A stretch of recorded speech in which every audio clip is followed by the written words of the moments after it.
السلام علیکم ورحمۃ اللہ وبرکاتہ مغفرات ہے میرے مسلمان بہنوں اور بھائیوں،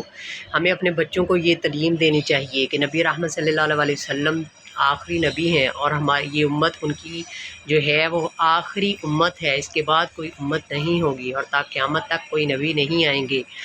نبی صلی اللہ علیہ وسلم کو اللہ رب العزت نے ایسے معجزات دیے کہ آپ صلی اللہ علیہ وسلم جتنا آگے دیکھتے تھے اتنا ہی پیچھے اور دائیں بائیں دیکھتے تھے۔ آپ صلی اللہ علیہ وسلم کو جو پتھر پہاڑ تھے وہ بھی سلام عرض کرتے تھے جھک کر، اور آپ صلی اللہ علیہ وسلم کے اشاروں پہ چاند جو تھا وہ دو ٹکڑوں میں ہو گیا، اور آپ صلی اللہ علیہ وسلم کے حکم سے سورج جو تھا وہ پیچھے چلا گیا عصر کے ٹائم پہ، اور حضرت علی رضی اللہ تعالیٰ عنہ نے نماز عصر ادا کی تھی۔ اور اس وقت اسی طرح آپ تمام نبیوں کے جو معجزات تھے وہ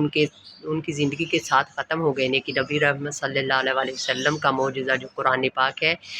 وہ آج تک اور تا قیامت تک زندہ و سلامت رہے گا، اور اللہ رب العزت نے خود قرآن اقدس کی حفاظت کا ذمہ لیا ہے۔ یہ سب سے اعلیٰ ترین معجزہ ہے ہمارے نبی رحمت صلی اللہ علیہ وسلم کا۔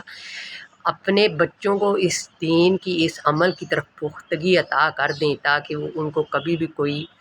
طوفان، کوئی آندھی ہلا نہ سکے۔ اللہ ہمیں عمل کی توفیق عطا فرمائے۔